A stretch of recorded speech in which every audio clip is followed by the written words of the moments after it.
선생님 안녕하세요. 안녕하십니까? 예, 반갑습니다. 오랜만에 또 한 주 만에 뵙습니다.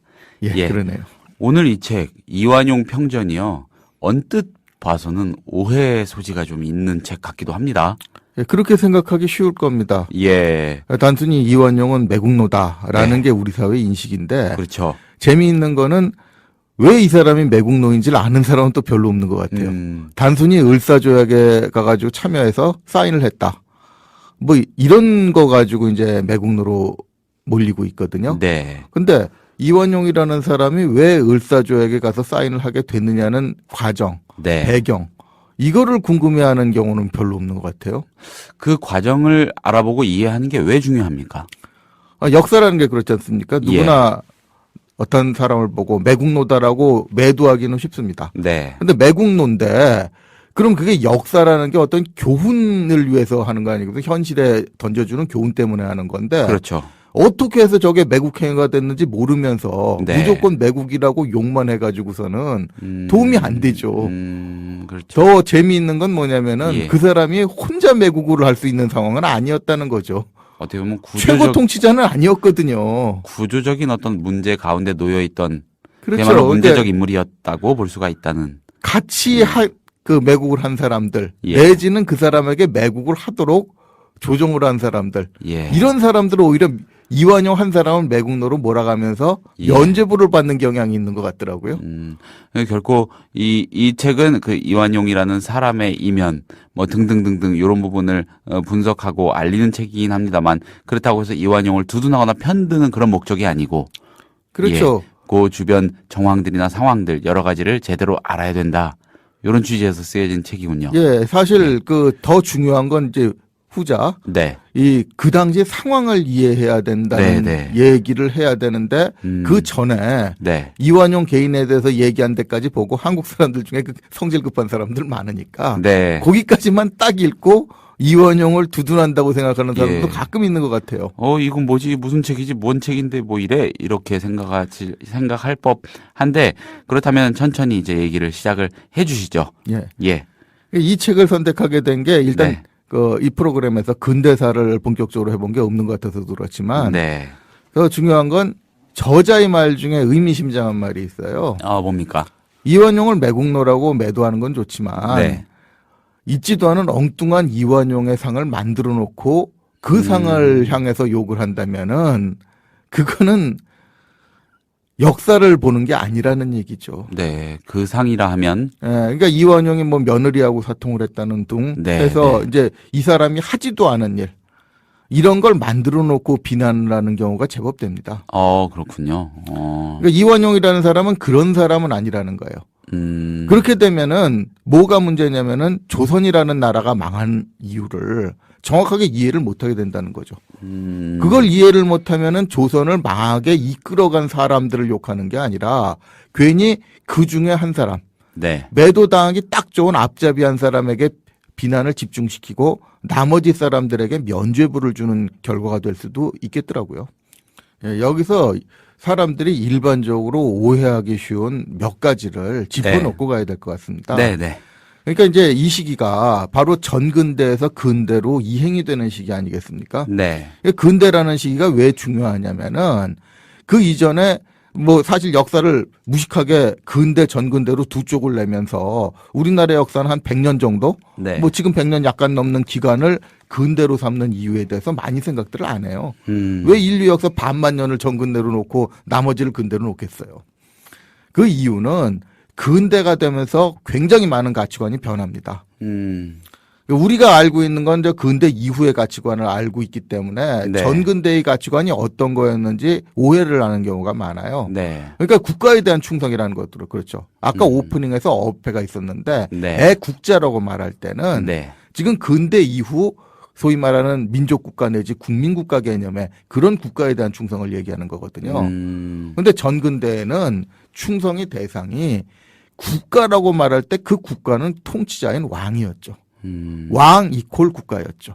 그러니까 흔히 애국이라고 하고 쉽게 말하고 넘어가는 그 말 속에도 오류가 담길 수 있다는. 예. 엄청난 어폐가 있죠. 이완용은 바로 그런 어폐의 뭐 희생자라고 하면 좀 이상한데 그 어폐 때문에 이완용의 매국 행위도 이상한 방향으로 끌고 가죠.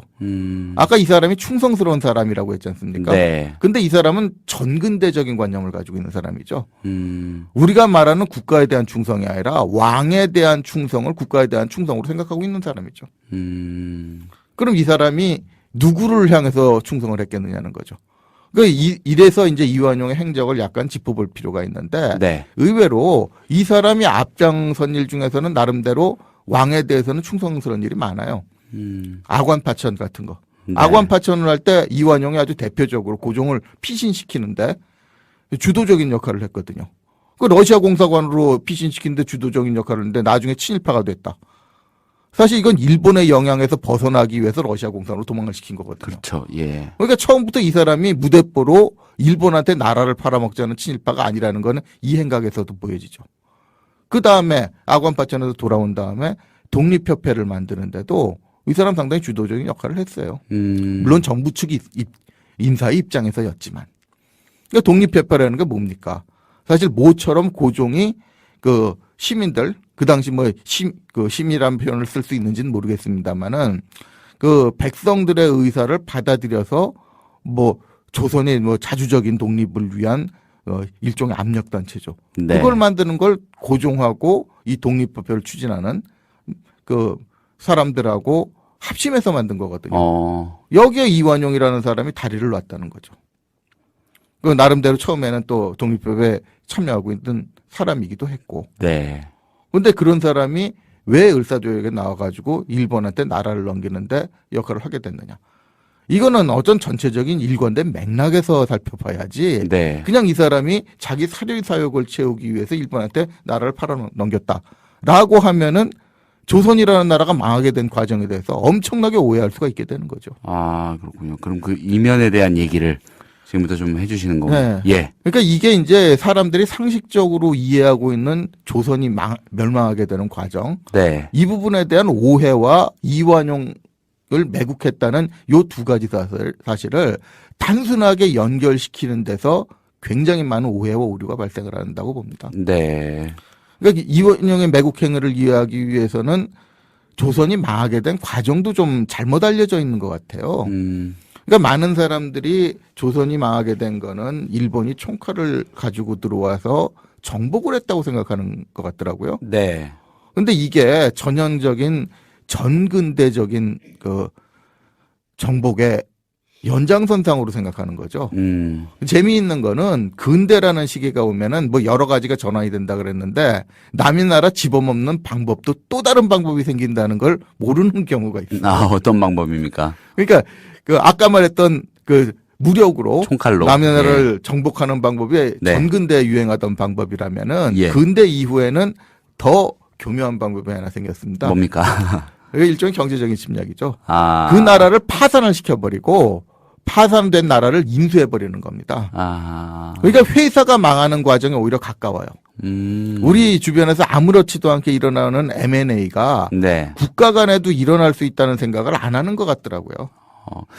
우리가 일본한테 그렇게 침략을 당하고 이 식민지가 됐던 것도 그런 맥락으로 볼 수가 있다는 말씀이신 거죠? 전형적으로 후자의 경우가 훨씬 더 가깝죠. 뭐 무력이 안 동원됐다는 얘기는 아닌데 네. 요즘도 남의 회사 집 M&A 할 때 예. 조직폭력배들 가끔 동원하거든요. 그 왜 그러냐면 저항하는 사람들이 있으니까 그거는 뭐 이유 여하를 따져서 자기들의 생존을 위해서 저항을 할 때는 그 저항을 제압할 때 어느 정도 무력이 필요합니다. 회사 내에서도 그런 게 있으니까 네. 국가 간에도 마찬가지였죠. 그러니까 정확하게 말하면은 을사보호조약이라는 거는 네. 그 경제사를 전공한 친구가 정확하게 설명을 해주더라고요. 뭐라고 합니까? 인수협상이었다는 거예요. 아. 조선이라는 나라가 그 당시 파산을 했다는 거죠. 그러니까 국채보상운동만 국사책에서 얘기를 하니까 그렇지. 네. 그 당시 조선이 지고 있던 빚이 1250만 원입니다. 이게 지금 1250만 원이라 그러면 지금의 원화로 생각하니까 뭐 우리 연봉만도 못하네라고 생각할지 모르겠지만 아마 그 당시 이제 돈 가치로 환산을 하면 그게 만이 아니라 조 정도 된다고 보셔도 될 거예요. 네, 네, 네. 그러니까 조선으로는 도저히 나라를 이끌어갈 수 없을 만큼 빚이 늘어서 파산을 한 거죠. 그 파산 회생 때문에 절차에 들어가야 할 지경에.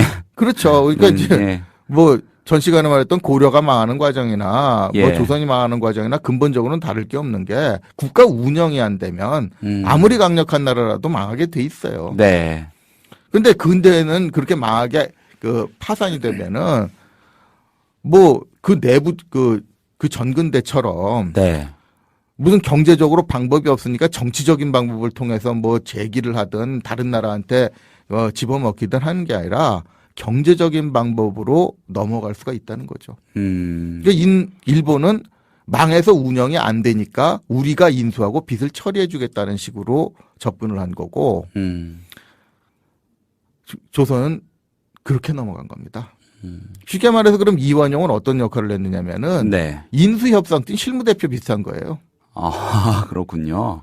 그러니까 이제 그 사람이 나라를 팔아먹은 게 아니라 네. 이미 나라는 넘어가게 돼 있는 데서 사인해주는 대표로 들어온 거죠. 그러니까 이완용을 매국노라고 욕하는 거는 그 사인하는데 저항을 하지 않았다는 거거든요.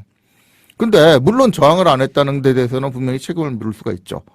요즘도 회사가 넘어갈 때 그렇게 책임을 물을 수 있지 않습니까? 회사 경진이 경영 합리화해가지고 정상화할 생각은 안 하고 회사 다 말아먹은 다음에 네. 어떻게 무리 없이 다른 회사에 넘길 수 있느냐. 그렇죠. 지금 회사도 다른 회사 넘어가면은 그 회사 직원들 어떻게 되겠습니까?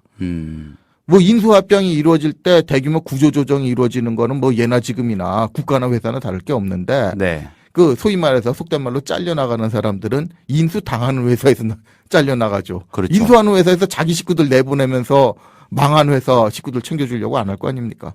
국가도 마찬가지거든요. 그러니까 조선의 백성들이 희생이 되는 거죠.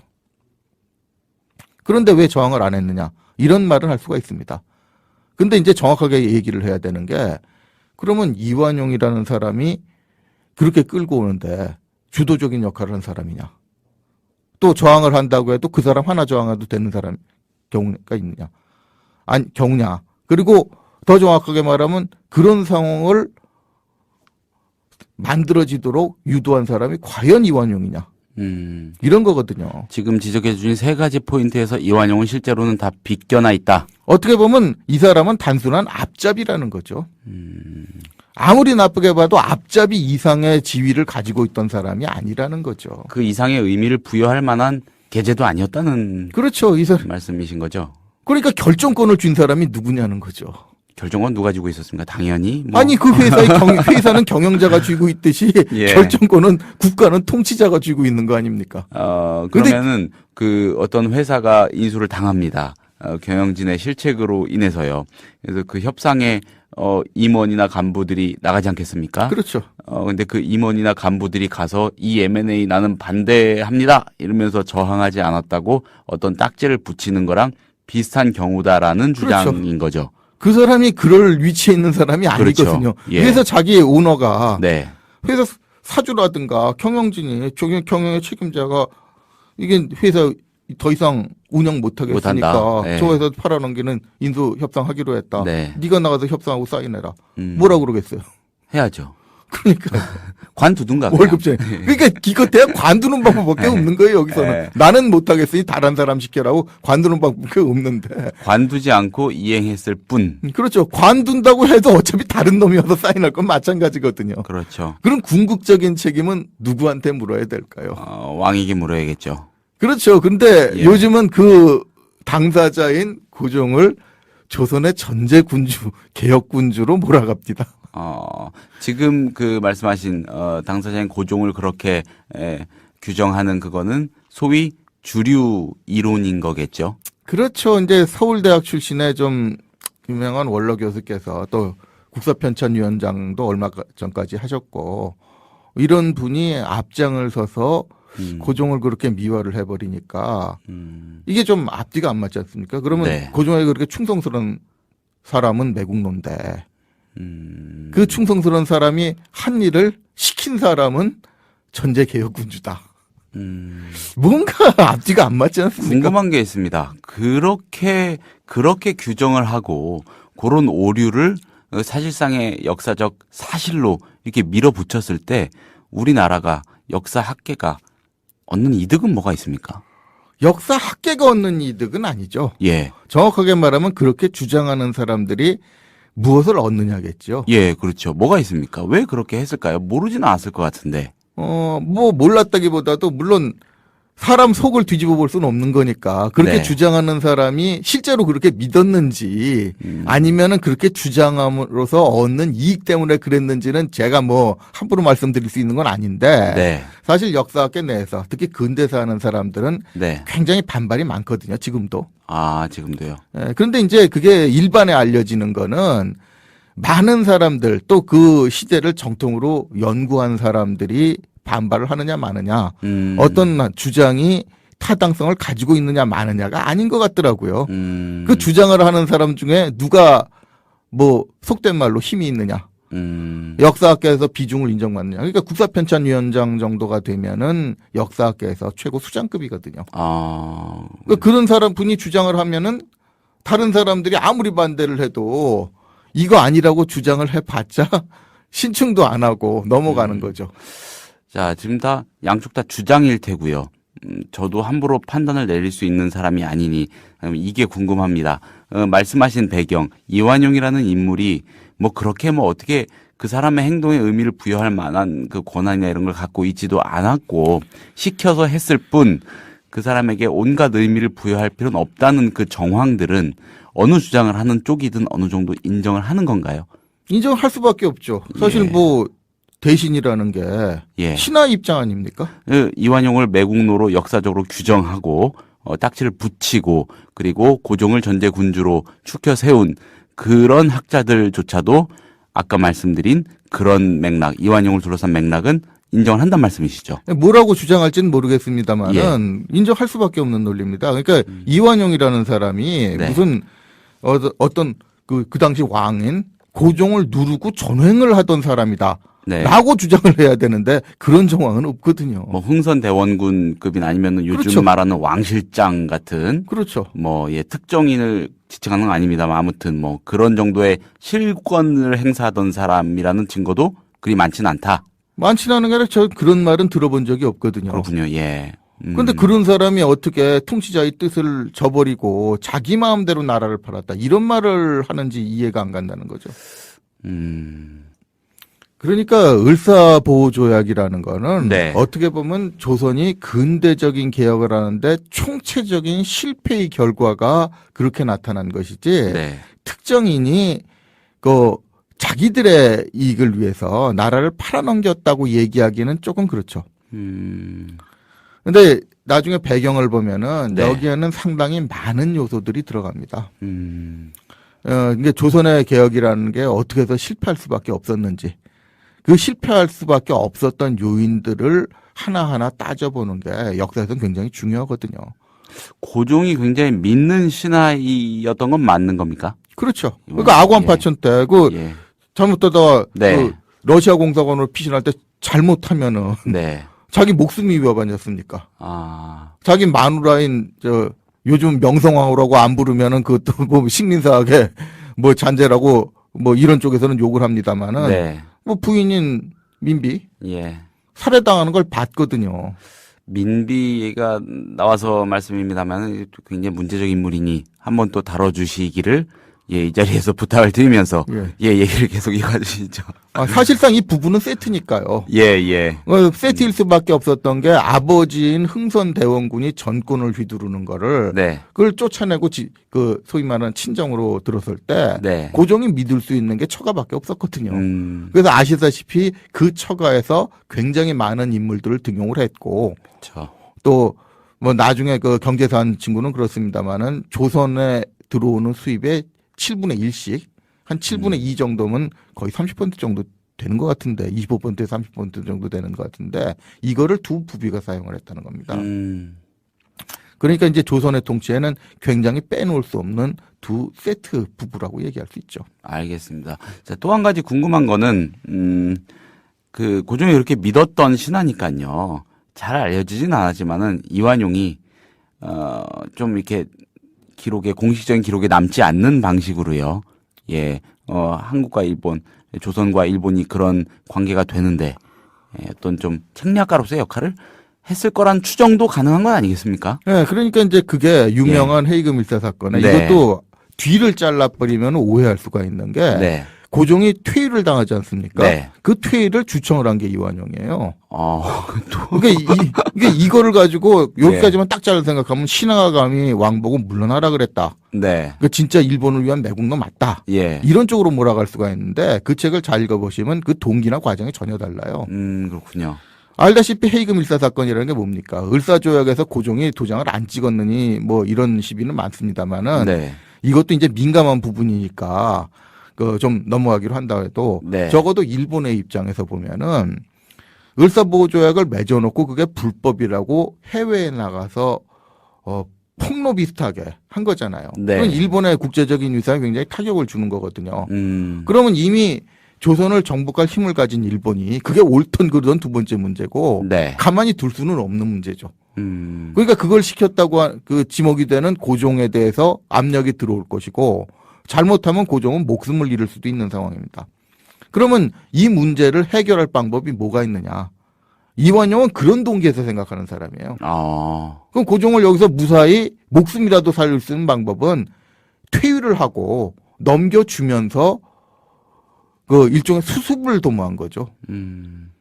그러니까 이제 그 나라를 일본에서 팔아넘기고 고종이 저항을 하니까 퇴위하시고 이렇게 요구를 한 게 아니라 전학해서 사시는 방법은 퇴위하시고 물러나시는 길밖에 없습니다. 이게 이 사람의 동기예요. 목숨이라도 건지려면은 그렇게 하십시오. 그렇죠. 그 수습책을. 그렇죠. 이게 단순히 뒤처리를, 예. 고종이 목숨만 잃고 끝나는 게 아니라 네. 만약에 충돌이 벌어지면은 그땐 진짜 나라가 끝나버릴 수가 있으니까. 예, 일본이 무력을 동원하면서 그 다음에는 이제 준다 이 협상이라는 거는 일부 네. 주는 거라도 있는데 네. 그런 것까지 다 날라가면서 정말 무력으로 큰일 날 방법 수가 있는데 그렇죠. 거기 저항할 방법이 현실적으로 없었거든요. 어.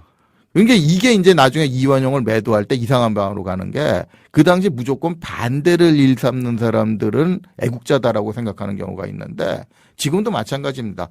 그 상황이 만들어지는 데까지는 다 일조를 해놓고 마지막에 대체는 없다는 거 뻔히 알면서 반대하는 사람들도 많거든요. 그리고 나는 반대했다는 티만 내는 거죠. 그러면 책임을 면제받는. 우리 사회가 어떻게 보면 교묘한 처세술에 넘어가는 경향이 있다는 것도 그런 거거든요. 그러니까 이완용이 나중엔 뭐 속된 말로 바가지를 썼다고 그러는 게 네. 모두 덤태기 쓴 게 같이 해먹은 사람들은 눈앞에서 안 되는 반대하고서 발만 빼는 경우가 있다는 거죠. 그럼 거기 남아있던 사람이 다 뒤집어 쓰는 거죠. 그런 행위는 침소봉대 내지는 미화돼가지고 그렇죠. 기록이 되겠고요. 그리고 그렇게 발 뺀 사람들이 오히려 더 적극적으로 매도를 하죠. 나중에 기득권이 된다든가 또 그렇죠. 심지어는 그래서 그 책에서는 그런 사람들에 대해서도 여러 지목을 하고 있죠. 제가 역사에 문외한이고 무식해서 그럴까요? 왜 이렇게 새롭죠? 이야기가 다. 그러니까 많은 분들이 비슷할 수도 있겠습니다만은 예.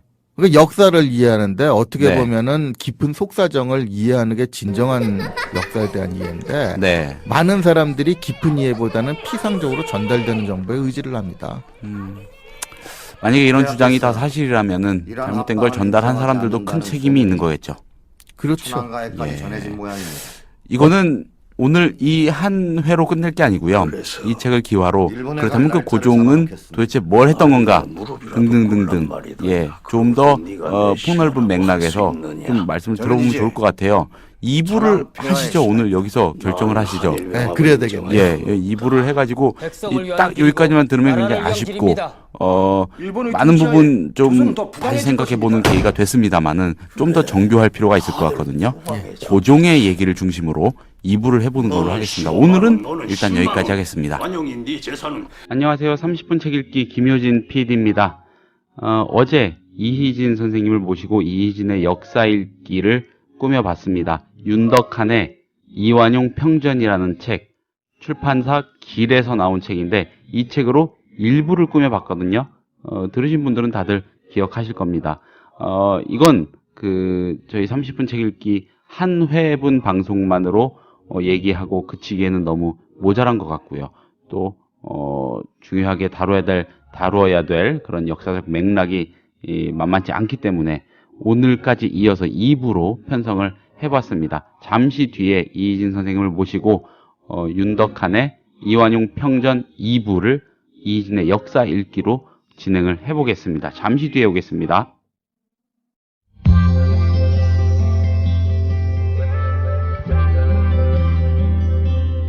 매일 아침 이 책 한 권. 국민TV 라디오 30분 책 읽기.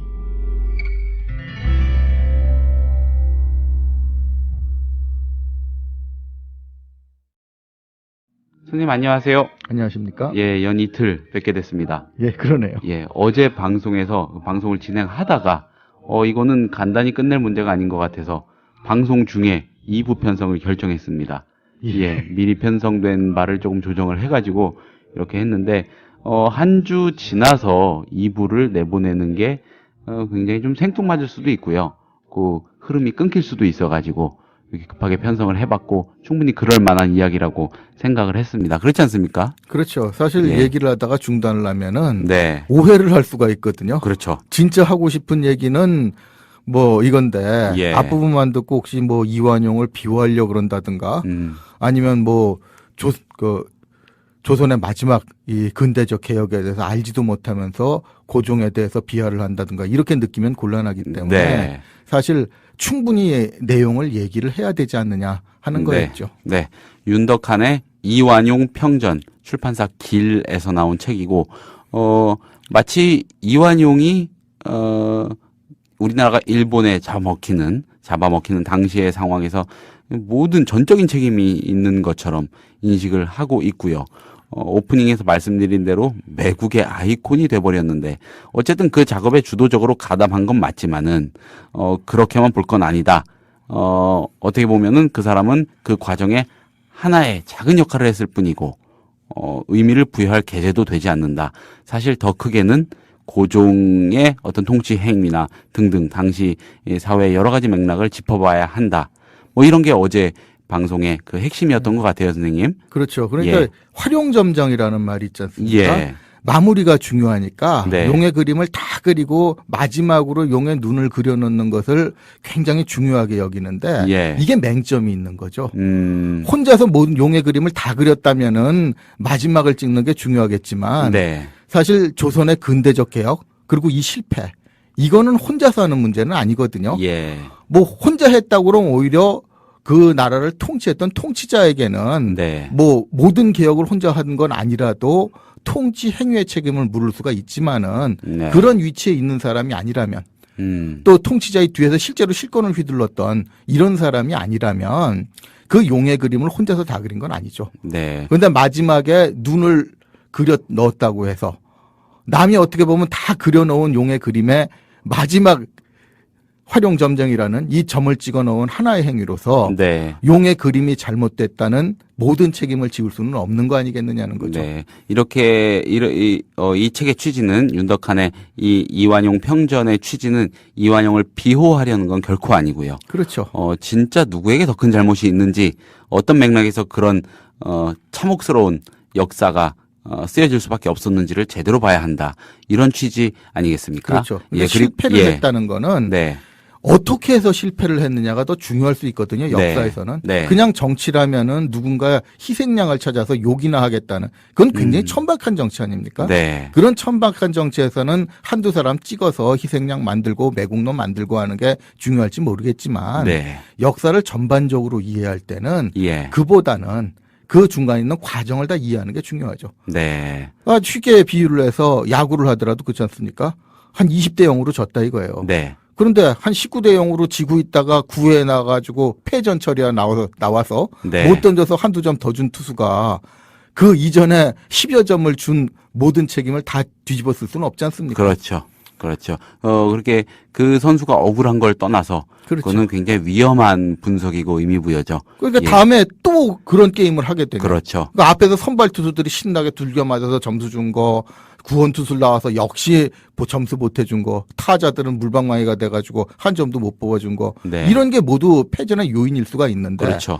마지막에 다 진 다음에 누가 나와도 어떻게 할 수 없는 상황에서 한두 점 더 준 사람이 모든 책임을 덮어쓴다면 네. 그 다음번에 또 그런 게임을 하게 되면 어떡합니까? 그렇죠. 역사도 마찬가지인 게 이완용이라는 사람이 을사조약의 최종적으로 이 마지막으로 이제 조인을 하는데 마치 주도적인 역할을 한 사람이기 때문에 활용정정은 맞는다는 거죠. 네. 근데 을사조약까지 오는 모든 과정을 이완용이 다 주도하고 책임질 수 있는 건 아니란 얘기죠. 그리고 그 사람이 주도하고 책임질 만한 그럴 정도의 큰 인물도 사실 아니었다고 보는 게 맞다. 그렇죠. 이 그런 책의 지위에 주장인 있는 거고요. 사람이 아니었어요. 예. 어제 그래서 선생님께서 기업 간 인수합병으로 비유를 하셨습니다. 그렇죠. 예. 경영진이 그러니까 최고 책임이 있는 가장 높은 사람이 한마디로 사주가 이런 뭐 어떤 경영 실패를 어떻게든 수습하기 위해서 어디에 흡수가 되는 과정에서 그 협상을 하고 거기에 서명하러 대신 간 간부나 임원한테 모든 실무진이죠. 책임을 물을 수는 없다는 이런 비유를 해주셨고요. 자, 네. 그러면은 어떻게 바라봐야 되는 겁니까? 고종이라는 인물, 특히나 요즘 들어서 뭐 무슨 전제군주 하면서 이게 좀 미화되기도 하는데, 이완용을 매국노로 찍어내기에 앞서서 고종을 살펴봐야 된다는 얘기를 어제 해주셨어요. 그리고 더 크게 말을 하면은 네. 결국 을사보호조약이라는데 도장을 찍게 된 건 조선이 파산을 했기 때문이라고 말씀드렸죠. 네, 그렇죠. 그거는 결국 뭘 얘기하냐면은 조선은 근대적 개혁에 실패를 한 겁니다. 그럼 근대적 개혁을 실패한 원인이 뭐냐? 네. 이걸 얘기를 하지 않을 수가 없죠. 알겠습니다. 그 원인에 대한 이야기를 들려주시겠습니다. 이 윤덕한의 이완용 평전이라는 책을 단초로요. 예. 예, 말씀을 시작해 주시죠. 그러니까 이제 뭐 이거는 이 평전 자체 이런 얘기는 자세히 안 나옵니다만 네. 오히려 이걸 자세히 얘기를 안 하기 때문에 오해할 수가 있다는 얘기죠. 그러니까 조선의 개혁 실패가 근본적인 원인이라고 봐야 되는데 네. 그러면 왜 실패를 하게 됐을까? 네. 물론 뭐 깊이 들어가서 얘기하려면 복잡합니다. 네. 그런데 이 시기에는 이 근대적 개혁에 굉장히 비중이 큰 게 경제 개혁 아니겠습니까? 네. 그러니까 마지막에 이제 망해가지고 일본의 나라를 넘길 때도 결국은 국가가 파산을 했기 때문이라는 1250만 원이라는 국가의 빚을 못 갚아서 못 갚은 상태에서 그냥 있으면 사실 큰일이랍니다. 그렇죠. 왜 넘겼냐는 소리를 그때 가서 하는 건 아무 의미가 없어요. 만약에 넘기지 않으면은 그건 국민들이 그 사이에서 이제 뭐 죽어나가기 시작하니까. 그러니까 요즘도 마찬가지입니다만은 그리스에서 그런 사태가 실제로 일어났는데도 사람들이 국가 파산이라는 게 얼마나 심각한 영향을 주는지 거의 생각을 안 하려고 그러더라고요. 그러니까 그 단계에서는 어떠한 뭐 대책이나 반대도 의미가 없다는 얘기죠. 네. 그러면 거기까지 오는 과정이 더 중요하다는 얘기 아닙니까? 네. 그런데 조선의 개혁을 볼 때 네. 경제사 하는 사람이 그러더라고요. 자문을 많이 구하면서 들었습니다마는 네. 조선의 개혁은 애초부터 실패할 수밖에 없는 구조다라는 얘기를 하더라고요. 그리고 사람들이 어떤 개혁이라는 데 대해서 환상을 갖고 있는 게 오히려 그 개혁을 방해하는 경우도 있고 실제로 그 뭐 역사 같은 경우에는 이루어진 개혁에 대해서 제멋대로 편집을 해서 멋대로 이해하는 단초가 되기도 한다고 말을 합니다.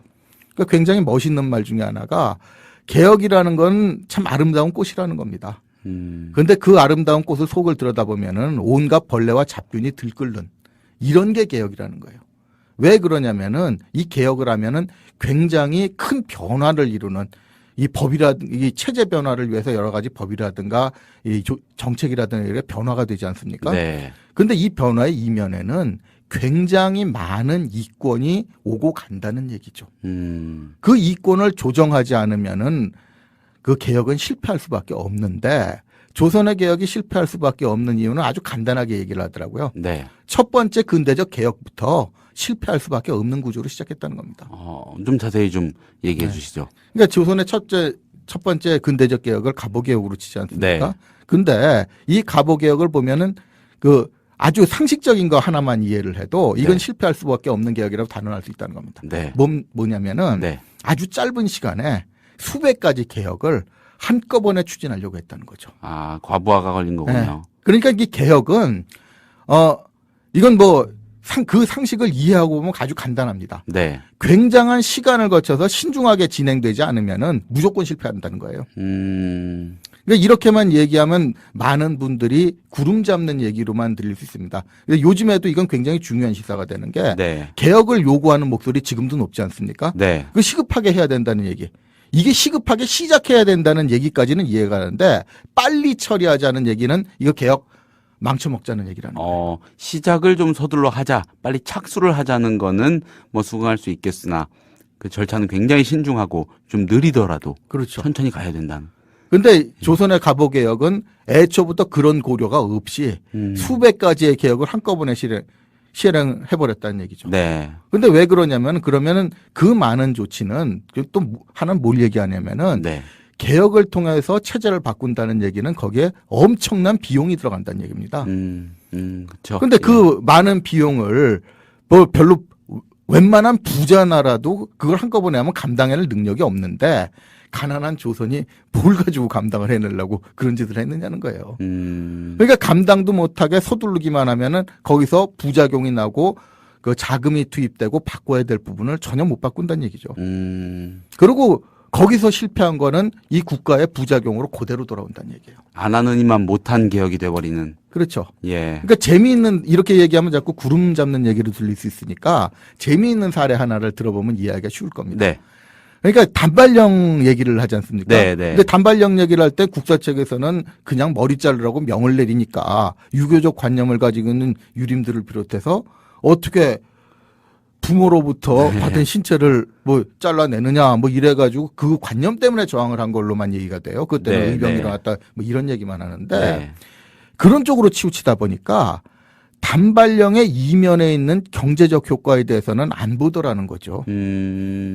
그러니까 지금 이렇게 얘기하면 무슨 생뚱맞은 소리냐 이런 얘기할 사람이 많아요. 뭐 저도 이제 주변에 있는 분들한테 근대적 개혁에 대해서 잠깐 설명을 할 때 이런 얘기를 했으면 처음에는 다 그런 반응을 보입니다. 근데 실제로 알고 보면 엄청난 이권이 걸리는 조치였어요. 그러니까 그 요즘의 사람들이 이제 지금 머리 자르는 거하고 혼동을 한단 말이죠. 그러니까 단발령이라는 게 단순히 머리를 자르라는 게 그만 빡빡 밀고 다니라는 얘기는 아니거든요. 아니면 산발하고 그렇죠. 다니라든가. 예. 그거는 경제적인 개념으로 얘기하면 이발이라는 개념의 시작입니다. 네. 그런데 갑자기 머리를 자르고 이발을 해라라고 했을 때 조선에 이발소라는 게 있겠습니까? 없죠. 예. 그 당시에는 뭐 머리를 자른 풍속이 아니니까 조선인들이 만든 이발소라는 게 있을 리가 없죠. 근데 갑자기 아무 조치 없이 머리를 자르라고 해버리면 네. 이발을 해야 되는 사람들이 어디로 가야 될까요? 어디로 갑니까? 그때 이발을 하는 풍습은 일본에는 이미 들어왔죠. 아. 그리고 이발을 하는 그런 장소, 이발소는 어디에 차려져 있을까요? 개항장에 일본 이발소 이외에는 없는 거예요. 그렇구나. 그러니까 이제 이걸 가지고 뭐 조선의 농민들이 다 머리를 잘랐겠지만 깼느냐 뭐 운운하는 사람들도 있어요. 근데 반론 아닌 말 같지 않은 반론을 한다는 게 이런 겁니다. 중요한 건 구매력이지 않습니까? 네. 예나 지금이나 네. 머리를 자르라고 했을 때 그 왕의 명령을 가장 심각하게 받아들이고 실행할 사람이 누구였을까요? 그 당시에 정부의 고위층인 양반 관료들 아니겠습니까? 네. 돈 있는 사람들이죠. 아니 뭐 농사짓고 사는 농민들이야 머리를 자르든 말든 상관없으니까 계속 농사짓고 살지는 모르겠는데 그 사람들은 사실 머리를 자르고 싶어도 그 당시에는 뭐 적지 않은 부담이 이발소에 비싼 돈 주고 와서 자를 여유가 있었겠습니까? 네. 근데 그 사람들은 구매력에는 지금 의미가 없어요. 근데 돈 있는 사람들이 왕의 명령이라고 개혁을 한다고 내려와 버렸으면 적어도 자기들은 머리를 자르고 나타나야 될 거 아닙니까? 그 사람들이 갈 데가 일본인 이발소밖에 없어요. 그러니까 그 당시 신문 기사를 저도 얼핏 봤는데 개항장의 일본인 이발소는 인산인해가 됐다는 얘기입니다. 그거는 굉장히 막대한 자금이 일본인 이발사들 손으로 들어갔다는 얘기거든요. 국부의 유출이네요. 그렇죠. 예. 그러니까 이제 그게 일본인 손으로 돈이 들어갔는데 그러면 이건 외국인 손으로 다시 나가는 거지 않습니까? 네. 그러니까 일본이 그 앞에 갑오개혁이니 뭐니 할 때 상당량의 자금을 지원해 줍니다. 네. 이것만 가지고 이제 딱 자르면 일본 사람들은 그러죠. 우리가 조선의 개혁을 위해서 얼마나 도와줬느냐. 라는 건데 이래서 역사는 이면을 깊이 봐야 된다는 얘기입니다. 네. 일본인들이 지원해 놓은 자금은 아까 단발령 예처럼 이런 식으로 해서 결국은 일본인들 손에 떨어질게. 네. 이런 식으로 개혁이 돼버리는 거예요. 그러니까 갑오개 그 단발령만 하더라도 개혁을 제대로 하려고 그랬으면은 왜 시간이 필요하다고 그랬겠습니까? 조선인들이 경영하는 이발소. 네. 이걸 만들어야 되겠죠. 그렇죠. 그 인프라를 먼저 갖추고. 그렇죠. 인프라를 갖춰야 되니까 조선인들이 이발을 하게 된다는 그 법을 미리 공포를 해서 예고를 한 다음에 이 수요에 대비해서 조선인들의 이발 기술을 가진 이발사들을 양성해내고 네. 그 이발사들이 영업을 할 수 있는 장소가 지어져야겠죠. 그리고 이런 게 어느 정도 되면서 또 이게 한꺼번에 될 일은 없으니까 이래서 시간이 필요하다는 겁니다. 시간을 두고 서서히 수요를 한꺼번에 올리질 말고 그러니까 0이라는 게 잔발 0이라는 게 나쁘다는 게 그런 거예요. 한꺼번에 잘라라 이렇게 명령을 할 게 아니라 앞으로 이발을 하게 된다는 예고를 하면서 원하는 사람부터 자르게 하면서 서서히 속도를 높여가지고 그 이 이발소가 생기는 이 네. 속도와 맞춰서 그 수요를 증가시켜줘야 되죠. 그러니까 이 머리 자르는 거 하나만 해도 이렇다는 얘기입니다.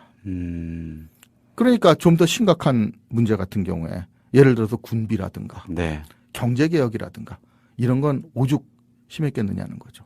개혁을 하다가 그냥 거덜날판이 돼버린 거군요. 그렇죠. 그러니까 어떤 분은 그래요. 그 뭐 KBS에서 아주 공영방송인 KBS의 역사 스페셜인가요? 거기서 예. 심각하게 때렸는데 군함을 들려왔다는 겁니다. 네. 이게 고종의 근대적 개혁의 의지를 보여준다. 이런 식으로 얘기를 하는데요. 그러니까 모르는 사람은 군함 들여오려고 그랬네. 자주국방 하려고 그랬네. 의지가 있었네. 전제 개혁 군주였네. 이렇게 이해하기 쉽죠. 그런데 이게 내막을 들여다보면은 얼마나 어리석은 짓이었느냐 하는 걸 이해를 해야 된다는 거죠. 아주 그 성긴 구상에 의해서. 그렇죠. 예. 그러니까 좀 나쁘게 말하면 거의 개념 없는 거죠. 그러니까 요즘도 그런 식으로 주장하는 사람들이 많아요. 그러니까 뭐가 필요하다. 뭐 전투기가 필요하다. 전투기만 몇 대 사오면 되는 줄 알아요. 근데 군함이든 전투기든 그런 첨단 무기들, 예나 지금이나 첨단 무기들은 첨단 무기가 들어온다고 바로 활동을 할 수 있게 되는 게 아니거든요. 그 무기들을 활용할 수 있는 기반 시설이 갖춰져야죠. 예를 들어 전투기 같은 경우에는 그 전투기에 맞는 비행장이 있어야 되고 그 전투기를 정비할 수 있는 정비 인력, 부품 여러 가지가 갖춰준 상태에서 활용이 돼야 되는 겁니다. 군함도 마찬가지죠. 군함 하나 또 들여온다고 됩니까? 그 군함을 운영할 수 있는 항만, 그 정비할 수 있는 여러 가지 시스템, 그 군함을 운영할 수 있는 승무원, 이걸 다 갖춰야 되지 않습니까? 큰 군함일수록 승무원들이 몇백 명에서 몇천 명까지도 들어가는데 네. 그 노하우 있는 사람이 아니면 그 나룻배 못던 사람도 그 군함에 들어가가지고 몰라 그러면 모르겠어요? 그렇죠. 그리고 그 군함이 그냥 몰고 가면 되는 여객선이 아니란 얘기입니다. 그 무기 체계, 포를 비롯해서 각종 총이라든가 이런 걸 다룰 수 있는 또 항해 기술, 또 전투의 노하우 이런 것이 축적이 돼야만 군함이라는 걸 운영할 수가 있게 되는 거죠. 그 군함을 또 딸랑 한 대 운영한다고 이 전력되는 거 아니거든요. 그 군함을 유지하기 위해서 뭐 보급선도 있어야 되고 그런 뭐 전함이면 전함을 호위하는 구축함, 순양함 뭐 이런 함대 체제가 갖춰져야 되는 거거든요. 그러면 군함을 보유할 때는 이런 어떤 인프라 같은 것이 딱 구축된 다음에 마지막 단계에서 그게 들어오는 거예요. 그리고 나중에는 그냥 외국에서 사오기만 해가지고 됩니까? 결국은 이쪽에서 우리 손으로 만들 수 있어야 되고 그러려면 그냥 군함을 들여와서 운영을 했다는 게 아니라 나중에는 그 군함을 만들어낼 수 있는 하다못해 주요 부품이라도 생산해낼 수 있는 이런 저변을 갖춘 다음에 운영을 해야 되는 거거든요. 근데 그런 거 아무 생각 없이 군함 하나 딱 들여왔다. 이런 식으로 군제개혁했다 이거예요. 을사조약의 결국 결정적인 이유는 경제적인 파산이었고 대한민국의 그 파산을 앞당긴 아주 실책 중의 실책이 고종의 아주 성급한 그렇죠. 이제 엉성한 개혁. 통치자니까 결국 고종의 개혁이라고 말할 수밖에 없는데 예. 그게 물론 뭐 일본의 압박도 있었고 네. 여러 가지 안 좋은 변수들도 있었던 건 사실입니다. 근데 그런 걸 감안을 하더라도 일본의 개혁하고 많이 비교가 되거든요. 네. 사실 일본이 개항을 할 때 뭐 우리만큼 뭐 유리한 상황이 우리보다 유리한 상황이라고 할 수는 없어요. 네. 미국에 들어와 가지고 강제로 포 쏘면서 겁을 줘 가지고 개항을 했죠. 그 개항을 하면서 역시 일본도 불평등 조약 맺었다는 겁니다. 그런데 문제는 그 불평등 조약을 맺으면서도 사실 일본 조야에서도 성급하게 반대하는 사람들 많았거든요. 그런데 미국을 한번 가본 다음에 이런 위기 상황 속에서도 우리는 근대적인 개혁을 해야만 살아난다는 이와쿠라 도모미 같은 사람이 나온 거죠. 그 사람도 원래는 국수주의자였는데 미국 한번 보고 온 다음에 싹 달라졌다는 거예요. 현실을 깨닫는 사람이 있어야 된다는 거죠. 그러니까 한국 사람들이 싫어하는 이토우 히로부미도 일본에서 보면 그런 사람들 중에 하나였어요. 그러니까 만약 그 당시 조선도 개혁을 제대로 하려고 그러면 그런 사람들이 있어야 되고 그런 사람들이 실질적으로 개혁을 주도하면서 또 내막을 알면서 어떤 찬찬히 단계를 밟아가면서 다져나가면서 개혁을 해야 된다는 이런 의식이 있어야 되는 거죠. 그런 의식이 있으려면은 근본적으로 통치자가 거기에 대한 인식이 있고 그 인식에 맞게 또 사회에 필요하게 인재를 양성을 하고 천천히 개혁을 해나가는 게 이게 기본이었다는 거죠. 그런데 일본은 그 과정을 성공시킨 반면에 조선은 그 과정을 못 밟았다는 거거든요. 이거를 완전히 외부 탓만 하기도 곤란하다는 얘기입니다. 그러니까 이제 중간에 이제 아까는 단편적인 사례만 가지고 얘기를 하는데 네. 본질적으로 조선의 네. 개혁 실패는 자금줄 마련하는 데서 실패했다는 얘기부터 하거든요. 그러니까 돈이 모자라기는 조선이나 일본이나 똑같다는 얘기예요. 그런데 그 당시에 자금줄을 마련하는 가장 좋은 방법이 뭐가 있느냐? 이 근대화를 하면서 이 소위 말하는 돈줄이 되는 사업이 한 2개 있거든요. 네. 그 중에 하나가 지하자원이고요. 다음은 이제 설비죠. 그러니까 이거는 외국에서 처음부터 먹어 들어올 수 있는 게 아닌 게 네. 지하자원은 그 나라 땅에 있는 거잖아요. 그 나라 소유거든요. 그러면 그 지하자원이라는 게 근대화로 들어오면서부터 굉장히 자원을 많이 소모하는 산업화가 되는 거 아닙니까? 그 자원의 수요가 늘어나고 뒤집어 말하면 그 자원이 상당한 자산 가치를 가진 게 높아진다는 거죠. 그 전에. 그런데 이제 조선 같은 경우에는 예, 그 경제에서 하는 친구가 굉장히 가슴 아파하는 게 이거를 개발을 해서 자신들의 개혁에 돈줄을 삼는 게 아니라 헐값으로 외국에 넘어갔다는 거죠. 그렇군요. 이 큰 흐름 속에서 이완용이 아주 실무적인 대리인으로서 어떤 마침표를 찍는 역할을 한 것뿐인데 이완용이 불필요하게 큰 의미를 부여받으면서 그렇죠. 실질적인 맥락은 좀 가려지고 왜 그런 비극적인 역사가 있었는지 그 실질에 있어서 좀 많은 사람들의 눈을 지금까지 가려온 측면. 그렇죠. 예. 그러면은 지금 어제 이어서 2부에 걸쳐서 긴 얘기를 해주셨는데 우리가 일제의 식민 상태에 놓이게 되는 그 과정, 그 책임성을 따지는데 주의해야 할 것들 그런 거를 지금 얘기해 주신 거 아니겠습니까? 그렇죠. 아우르는 정리의 말씀을 한마디 부탁을 드리겠습니다. 어떻게 바라봐야 되는 건지. 2회를 했는데도 역시 시간 쪼들리긴 그렇죠. 마찬가지네요. 예. 간단하게 말씀을 드리면은 네. 어떤 나라가 망할 때 특히 네. 근대화 과정에서 망할 때는 네. 이 근대화라는 요소 여기서 뭐 어떤 조치가 필요했고 이 조치를 과연 성공적으로 수행을 했느냐 마느냐가 중요한 거거든요. 네. 근데 결론적으로 얘기하면 조선은 필요한 조치에 대해서 다 실패를 했습니다. 아. 그게 이제 나라가 파산하는 그 단계까지 올 수밖에 없었던 거죠. 그러니까 마지막을 누가 장식했느냐는 사실 어떻게 보면 중요한 게 의미가 아니죠. 없다. 그 이완용 아니라 다른 사람을 넣었다고 해서 을사조약에 그 자리에서 반대한다고 되는 게 아니거든요. 예. 반대를 하면 나라 파산하는데 그다음부터 백성들 죽어나가기 시작하는데 그 누가 책임집니까? 이런 단계에서 누가 그 자리에 있었느냐를 따지기보다는 사실 조선이라는 나라가 어떻게 해서 파산을 했느냐. 이 과정을 이해하는 게 더 중요하다는 거죠. 그것은 현재와 미래에도 적용될 수 있는 얘기이기 때문에 그걸 그렇지. 정확히 파악하는 건 누구 편을 들고 이런 걸 떠나서 이런 차원이 아니라 바로 그래서 중요한 거겠군요. 당장 언젠가 우리가 또 직면할지도 모르는 그런 위기가 그때 벌어졌고 거울이 될 수가 있기 때문에요. 그리고 우리나라라고 하더라도 지금 뭐 재정 적자 문제 만만치 않고 네. 뭐 그렇게 잘 나갔다던 일본도 지금 굉장히 이상한 행보를 보이는 게 이미 재정적으로 파산 상태거든요. 알겠습니다. 자, 왜 윤덕한의 이완용 평전을 2부, 2부에 걸쳐서 편성을 했는지 청취자 여러분들이 많이 느끼셨을 것 같고요. 어제 방송까지 좀 이어서 꼭 좀 찾아서 들어보시면 좋을 것 같아요. 자, 선생님.